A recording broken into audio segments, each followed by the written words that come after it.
हार्दिक तालियां स्वागत।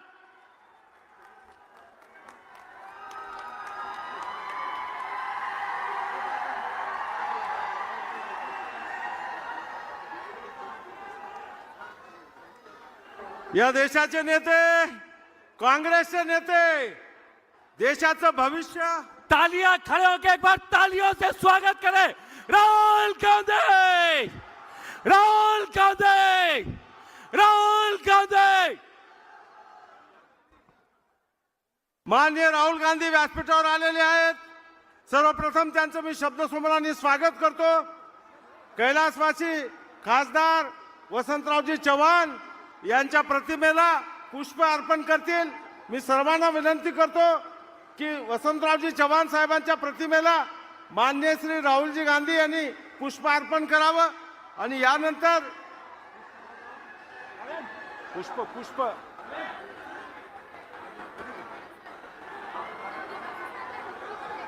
राहुल गांधी काँग्रेस पक्षाचा, महाविकास आघाडीचा, माननीय श्री राहुलजी गांधी यांचा सत्कार करण्यासाठी मी नांदेड लोकसभेच्या पोटनिवडणुकीचे उमेदवार आदरणीय रवींद्र वसंतराव चव्हाण, जिल्हाध्यक्ष हनुमंतराव पाटील बेटमोगरेकर, BR कदम काका, अब्दुल सत्तारजी, दरकजी या सगळ्यांना विनंती करतो की त्याने राहुलजींचा सत्कार करायचा। राहुलजी माननीय वसंतरावजी चव्हाण साहेबांच्या प्रतिमेला पुष्प अर्पण करून येत आहेत। आपले लाडके नेते अचानक आपल्याला सोडून गेले आणि माननीय वसंतरावांच्या निधनामुळे पोटनिवडणूक लागली। मी रवींद्र चव्हाण, हनुमंतराव पाटील, अब्दुल सत्तार, BR कदम, दरकजी यांना विनंती करतो की त्यांनी माननीय राहुलजी गांधी यांचा सत्कार करावा। सत्कारामध्ये पवित्र गुरुद्वाऱ्याची प्रतिमा त्यांना देण्यात यावी। खादीचा सुतीहार, शाल, श्रीफळ देऊन या देशाच्या नेत्याचा सत्कार होतोय। मी सर्व विचारपीठाला, व्यासपीठाला विनंती करतोय, राहुल गांधी काँग्रेस पक्षाचा।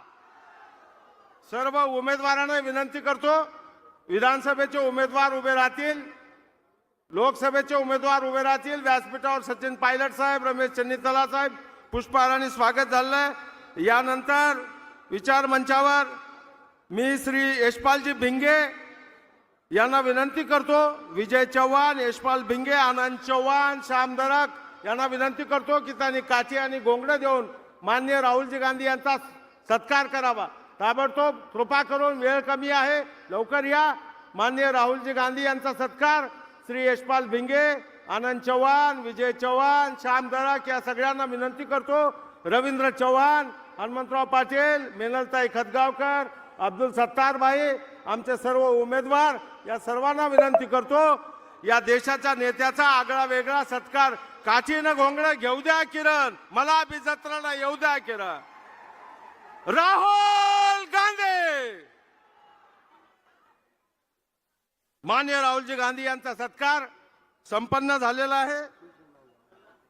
माननीय शिवसेनेचे नेते, राष्ट्रवादीचे नेते माननीय सूर्यकांताताई पाटील, माधवरावजी किनाळकर सर्वांची उपस्थिती तर लाभलेल्या मी यानंतर लोकसभेचे उमेदवार रवींद्र वसंतराव चव्हाण यांना विनंती करतो की त्यांनी प्रेम आहे रवींद्र वसंतराव चव्हाण यांनी प्रास्ताविकपर आपलं भाषण। रवींद्र वसंतराव चव्हाण।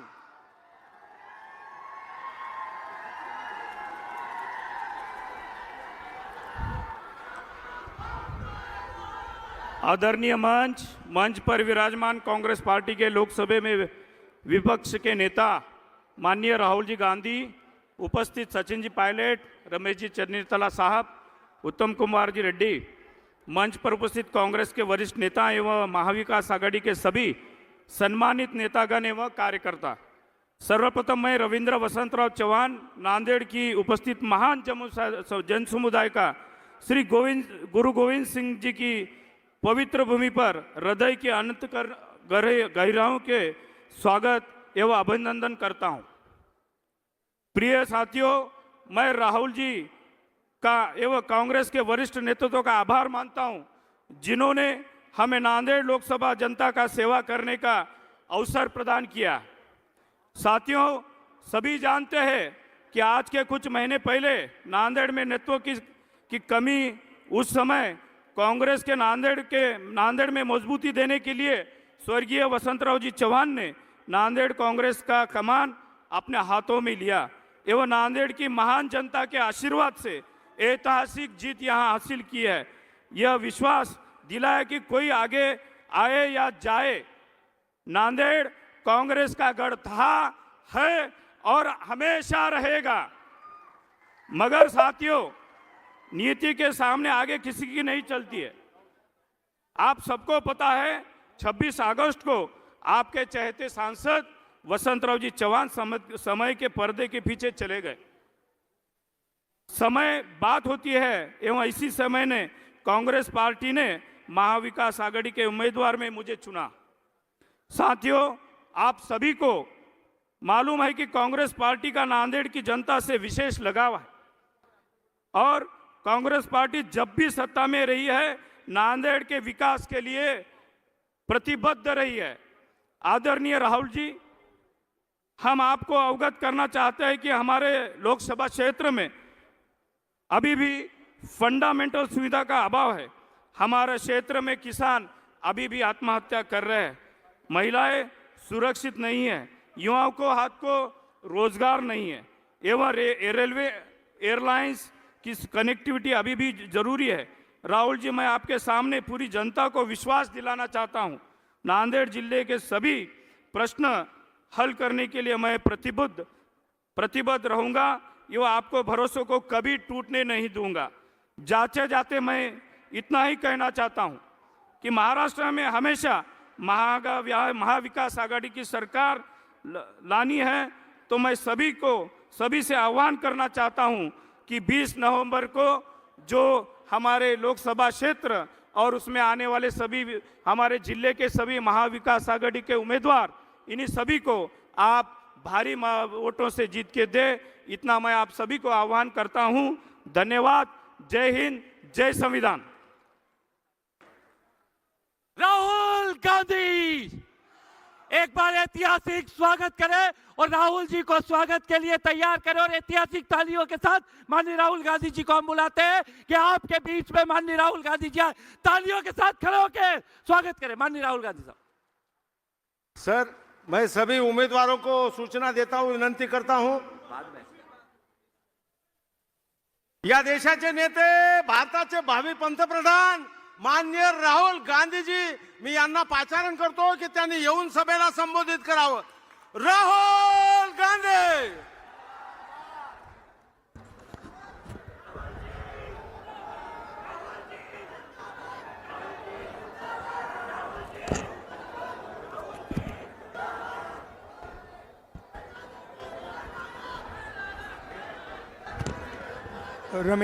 रमेश चन्नीथाला जी, सचिन पायलट जी, उत्तम रेड्डी जी, पी श्रीनिवास रेड्डी जी, बी.आर. कदम जी, स्टेज पे सीनियर नेता, हमारे प्यारे कार्यकर्ता, गठबंधन के प्यारे कार्यकर्ता, भाइयों और बहनों, प्रेस के हमारे मित्रों, आप सबका यहाँ बहुत बहुत स्वागत, नमस्कार। कैसे हैं आप लोग?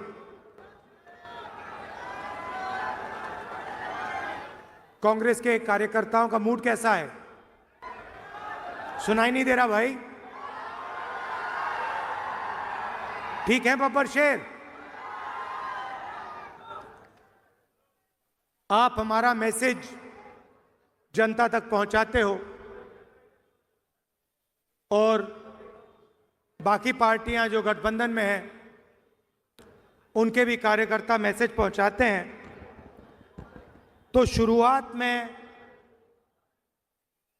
विचारधारा से करना चाहता हूं। ये दो विचारधाराओं की लड़ाई है। एक तरफ कांग्रेस पार्टी, इंडिया गठबंधन और दूसरी तरफ बीजेपी और आरएसएस। लड़ाई संविधान की है। अब मैंने सुना कुछ दिन पहले प्रधानमंत्री ने कहा कि ये जो संविधान मैं अपने हाथों में पकड़ता हूं ये खाली है। तो मैं उनको कहना चाहता हूं, नरेंद्र मोदी जी, आप इस संविधान को समझे नहीं हो। इस संविधान में सिर्फ हिंदुस्तान की आवाज नहीं है, इस संविधान में अंबेडकर जी, गांधी जी, फूले जी, बिरसा मुंडा जी, नारायण गुरु जी, बसवना जी, बुद्ध भगवान जी, इन सब की आवाज है। और इसको आप खाली इसलिए कहते हो क्योंकि आपने अपनी जिंदगी में यह किताब कभी नहीं पढ़ी। क्योंकि अगर आपने ये किताब पढ़ी होती तो जो आप करते हो आप कभी नहीं करते। भाई और बहनों, ये नई किताब नहीं है। इसके अंदर जो सोच है वो हजारों साल पुरानी सोच है। और कहा जा सकता है कि हिंदुस्तान का इतिहास, हिंदुस्तान की हिस्ट्री, हिंदुस्तान की जनता की आत्मा इस किताब में है। और कांग्रेस पार्टी इस किताब की रक्षा कर रही है। हम सब मिलकर, हमारे कार्यकर्ता इस किताब की रक्षा करते हैं। और बीजेपी के लोग, आरएसएस के लोग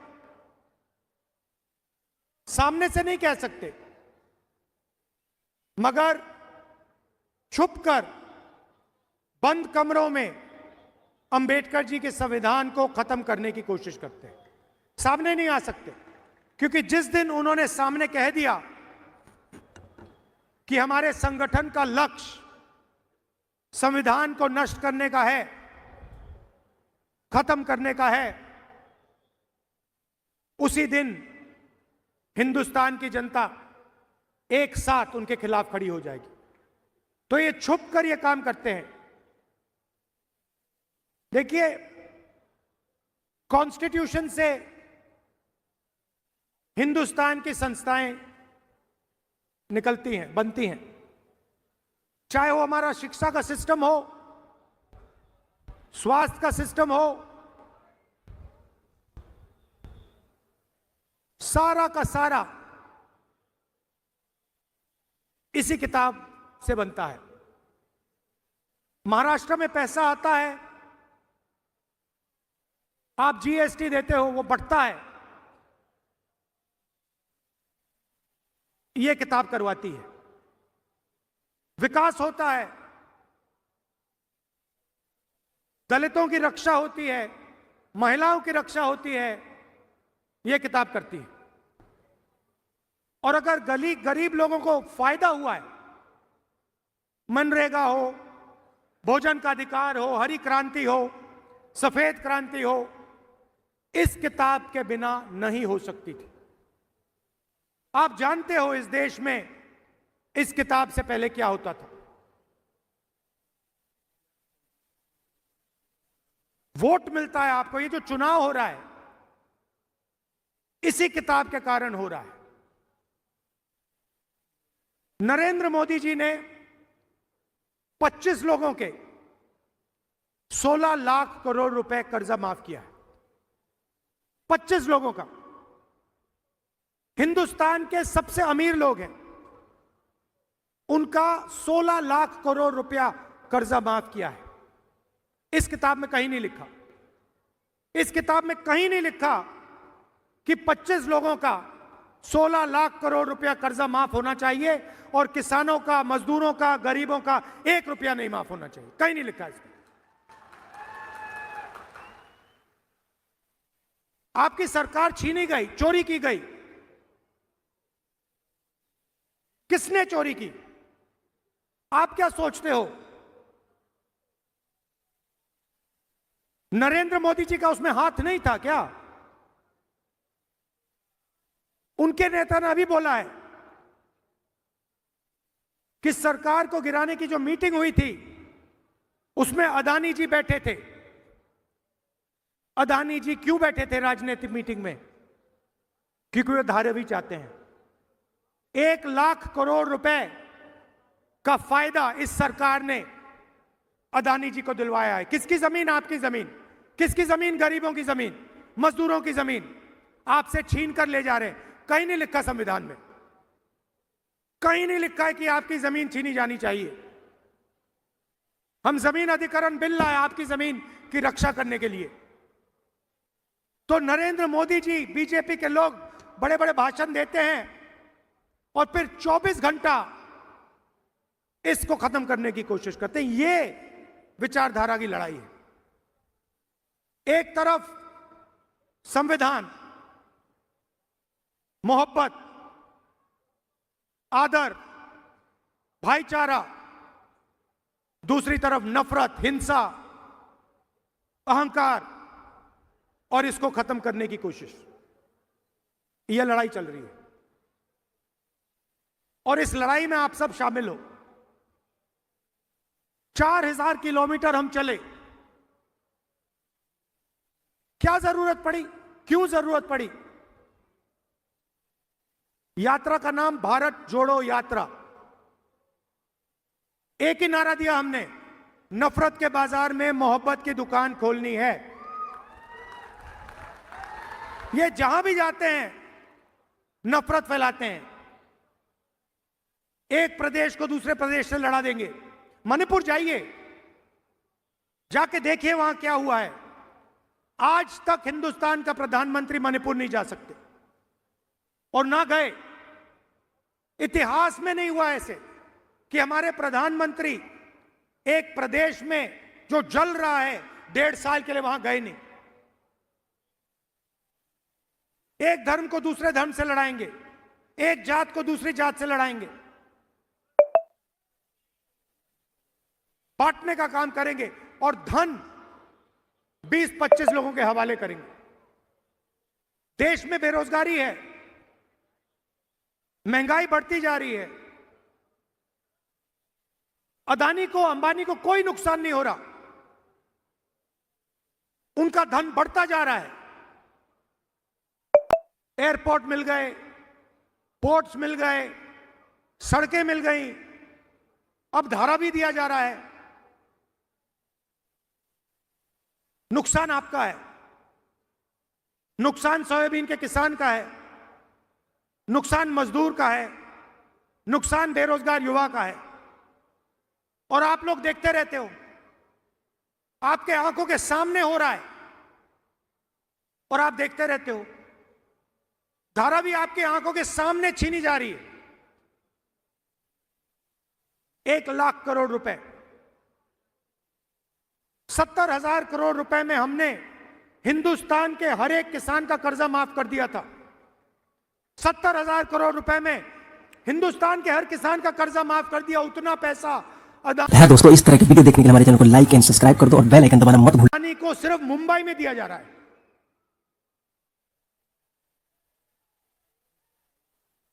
तो मैंने पार्लियामेंट में एक बात साफ कर दी। मैंने सवाल पूछा नरेंद्र मोदी से, नरेंद्र मोदी जी, आप जाति जनगणना क्यों नहीं कराना चाहते हो? पार्लियामेंट में उनके सामने पूछा मैंने। और आज मैं थोड़ा सा आपको जाति जनगणना के बारे में समझाना चाहता हूं। भाइयों और बहनों, देश में 15% दलित आबादी है, 8% आदिवासी हैं, 50% कम से कम पिछड़ा वर्ग है और 15% माइनॉरिटी है। कितना होता है? कितना बनता है? 15, 8, 50 और 15 कितना हुआ? कितना हुआ? ठीक है, ये है आपकी आबादी। अच्छा, सचमुच में पिछड़े कितने हैं किसी को नहीं मालूम। हम कहते हैं कि तकरीबन 50% है, मगर सच्चाई किसी को नहीं मालूम। ये हमारे मीडिया के मित्र हैं, इनको मैं मित्र कहता हूं, कहना पड़ता है। ये हमारे मित्र नहीं हैं, ये मोदी जी के मित्र हैं। आप मुझे एक बात बताओ, शाम को डिस्कशन चलेगा, देखिए मुस्कुरा रहे हैं, कह रहे हैं राहुल गांधी ने सही बात बोल दी। इनकी गलती नहीं है, इनको बेचारों को सैलरी लेनी है, तो इनका डिस्कशन होता है शाम को, बातचीत चलेगी, एंकर बोलेंगे राहुल गांधी ने ये बोला, नरेंद्र मोदी की फोटो दिखाएंगे।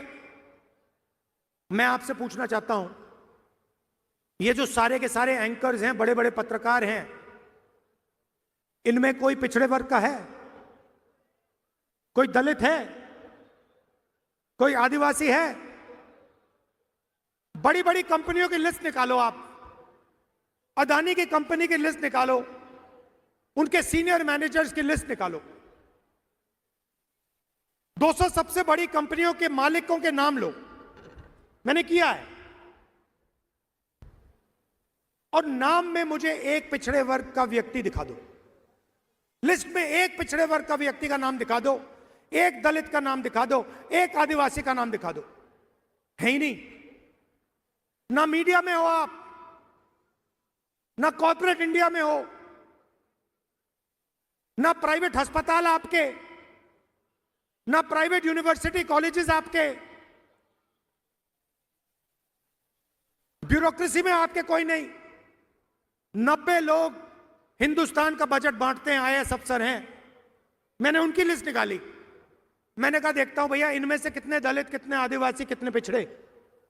ये हिंदुस्तान का पूरा बजट बांटते हैं। जो आप पैसा जीएसटी में देते हो, जेब से निकालकर, शर्ट खरीदते हो जीएसटी, पैंट खरीदते हो जीएसटी, मोबाइल फोन खरीदा जीएसटी, जितनी जीएसटी अदानी देता है उतनी आप देते हो। अगर आप शर्ट में 18% देते हो तो अदानी भी 18% देता है, वो अरबपति है, मगर जीएसटी एक ही देते हो। वो पैसा जाता है हिंदुस्तान की सरकार के पास, बंटता है। कौन बांटते हैं? मक्खन कौन बांटते हैं? 90 अफसर बांटते हैं। भाई और बहनों, मैंने लिस्ट निकाली, 90 में से ओबीसी कितने, दलित कितने, आदिवासी कितने, मैं बताता हूं। 90 में से एक आदिवासी है, और अगर 100 रुपए बंटते हैं बजट में, तो आदिवासी अफसर 10 पैसे बांटते हैं। 8% आबादी, 100 रुपए में से 10 पैसे भागीदारी। दलित है 15%, भागीदारी होनी चाहिए 15%। बजट बढ़ता है, दलित अफसर 3 है, 100 रुपए में से 1 रुपया उनका। दलित अफसर 100 रुपए में से 1 रुपया बांटता है। आबादी 15%, भागीदारी होनी चाहिए 15%। 100 रुपए में से 1 रुपया, 1%। और हमारे पिछड़े भाई जो हैं 50% उनकी आबादी है, पता नहीं शायद 50 है, 55 हो, 60 भी हो सकती है। उनके 3 अफसर बैठा रखे हैं। और जिनकी 50% आबादी है, 50% आबादी है, 100 रुपए में से 5 रुपए उनके, 100 रुपए में से 5 रुपए उनके।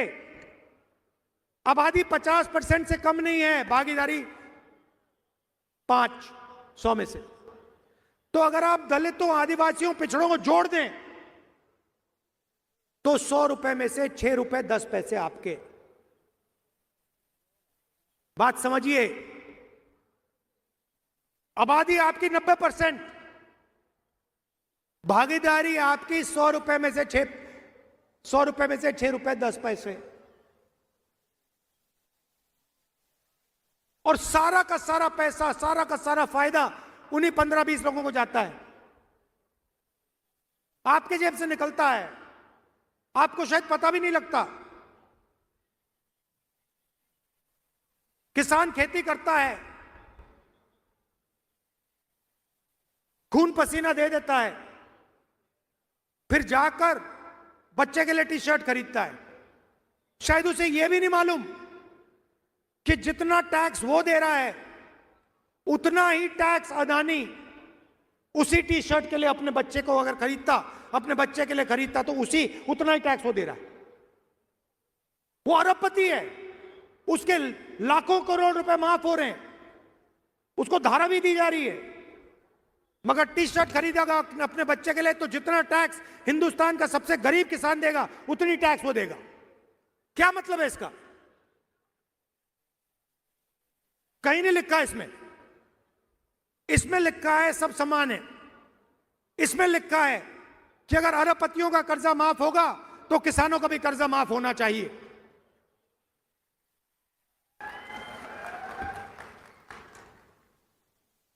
तो यह फर्क है। काम वो 15-20 लोगों के लिए करते हैं। अच्छा, महाराष्ट्र की सरकार चला रहे हैं, सुना है, मैंने सुना है महाराष्ट्र की सरकार चल रही है। तो मुझे आप बताइए, अगर महाराष्ट्र की सरकार चल रही है तो वेदांता फॉक्सकॉन का जो सेमीकंडक्टर प्लांट है, 1.5 लाख करोड़ रुपए का प्लांट, लाखों रोजगार देने वाला प्लांट, महाराष्ट्र से गुजरात कैसे चला गया?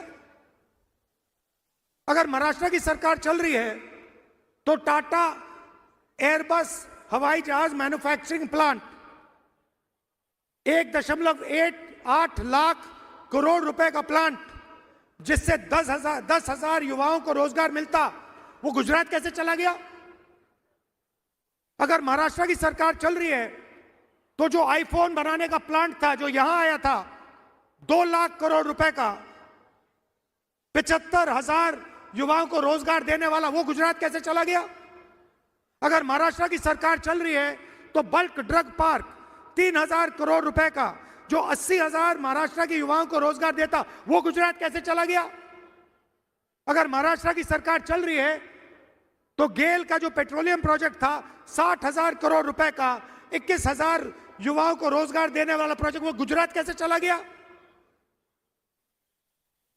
आपने क्या गलती की है कि आपके सारे के सारे प्रोजेक्ट, सारे के सारे रोजगार दूसरे प्रदेशों में जा रहे हैं? आप में क्या कमी है?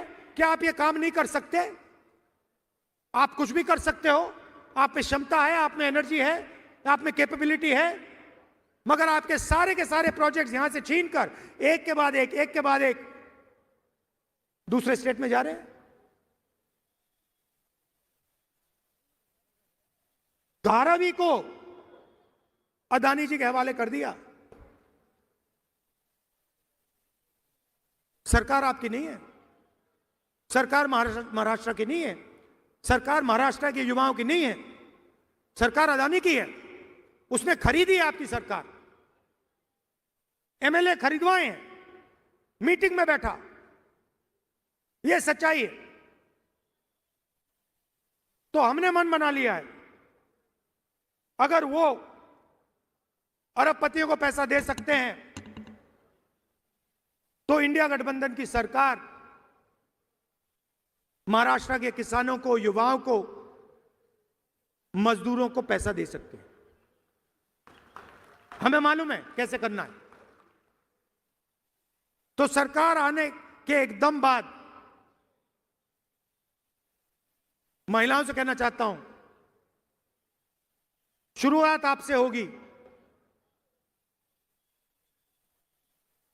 1 तारीख हर महीना आपके बैंक अकाउंट में खटाखट 3,000 रुपए अंदर, 3,000 रुपए अंदर। दिसंबर, जनवरी, फरवरी, मार्च, अप्रैल में आप उठोगी, सुबह उठोगी, बैंक अकाउंट देखोगी, चेक करोगी, 3,000 रुपए अंदर। और उसके बाद अगर आप दुकान जाना चाहते हो बस में, तो जब आप बस के अंदर जाएंगे आपको पता लगेगा कि इंडिया गठबंधन की सरकार ने आपका बस टिकट फ्री में कर दिया है और आपको पूरे महाराष्ट्र में घूमने के लिए 1 रुपया नहीं देना पड़ेगा। बस में आप फ्री में घूमेंगी और हर सुबह 3,000 रुपए आपके बैंक अकाउंट में मिलेगा हर महीने। अब हमारे किसान भाई कहेंगे, राहुल जी ये क्या किया आपने महिलाओं का बस टिकट फ्री कर दिया और उनके बैंक अकाउंट में 3,000 रुपए हर महीने डाल रहे हो। हमारा क्या होगा मैं आपको बताता हूं। महाराष्ट्र के किसानों का 3 लाख रुपए तक का कर्जा माफ होगा और यहां हमारे सोयाबीन के किसान हैं, बाकी महाराष्ट्र में कपास धान के किसान हैं। आपको सही एमएसपी मिलेगी, सही दाम मिलेगा आपकी मेहनत के लिए। कास्ट सेंसस की मैंने बात की, जाति जनगणना से यह पता लग जाएगा दलित कितने, आदिवासी कितने, पिछड़े कितने, भागीदारी कितनी है पता लग जाएगी। हर संस्था में हम पता लगाएंगे दलित कितने, आदिवासी कितने, पिछड़े कितने, और आपको पता लग जाएगा आपकी भागीदारी कितनी है। पार्लियामेंट में मैंने साफ बोल दिया, महाराष्ट्र में भी कराएंगे। पार्लियामेंट में नेशनल सेंसस कराएंगे, कास्ट सेंसस। मैंने मोदी जी के सामने बोला, मोदी जी अगर आप नहीं करोगे तो हम जाति जनगणना लोकसभा में, राज्यसभा में करा के दिखाएंगे। और ये जो 50% की दीवार बना रखी है कि रिजर्वेशन 50% से ज्यादा नहीं होगा, इस दीवार को भी लोकसभा में, राज्यसभा में कांग्रेस पार्टी इंडिया गठबंधन तोड़ के परे करेगी। कैसे नहीं होगा 50% से ज्यादा रिजर्वेशन? हम करवा के दिखाएंगे 50% से ज्यादा रिजर्वेशन। आपकी आबादी 90% है,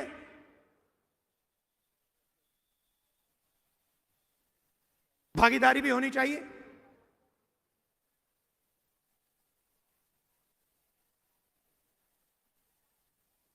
गरीब लोगों को सबसे ज्यादा कष्ट स्वास्थ्य के कारण होता है। चोट लग जाती है, दिल का दौरा हो जाता है, किसी को कैंसर हो जाता है, किडनी की बीमारी हो जाती है, लिवर की बीमारी हो जाती है। आप प्राइवेट अस्पताल में जाते हो, वही 20-25 अरबपतियों के प्राइवेट अस्पताल में आपसे लाखों रुपए लिया जाता है। टेस्ट होते हैं, एमआरआई होता है, अस्पताल के बाहर आते हो, बिल देखते हो, लाखों रुपए निकल जाते हैं जेब से। इसीलिए हमारी सरकार, कांग्रेस पार्टी, इंडिया गठबंधन की सरकार महाराष्ट्र के गरीब लोगों को 25 लाख रुपए तक का हेल्थ इंश्योरेंस देने जा रही है। आप बीमार हो गए, गरीब से गरीब किसान, बेरोजगार युवा, गरीब से गरीब मजदूर बीमार होगा, आप अस्पताल में जाओगे, स्टेंट लगवाओगे, वैल्व बदलोगे, ट्रांसप्लांट कराओगे, 25 लाख रुपए सरकार आपको इलाज के लिए देगी। तो जो आपको कर्ज लेना पड़ता है वो आपको नहीं लेना पड़े। हमारी सरकार गरीबों की सरकार है,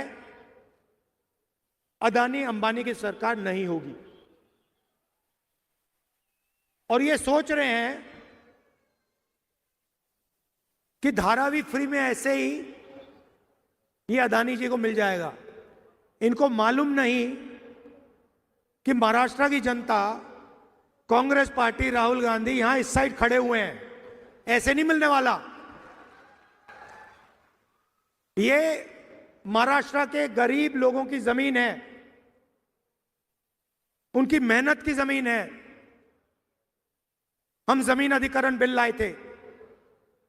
हम किसानों की, गरीबों की रक्षा करते हैं, इसीलिए पूरा का पूरा सपोर्ट नरेंद्र मोदी जी को दिया जा रहा है। दोस्ती है उनकी। सरकार आपकी इसलिए गिराई गई। अदानी जी मीटिंग में बैठे थे, साफ बोला है। क्यों बैठे थे मीटिंग में?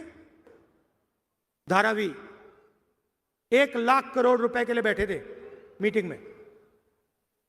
आपकी जमीन, आपका भविष्य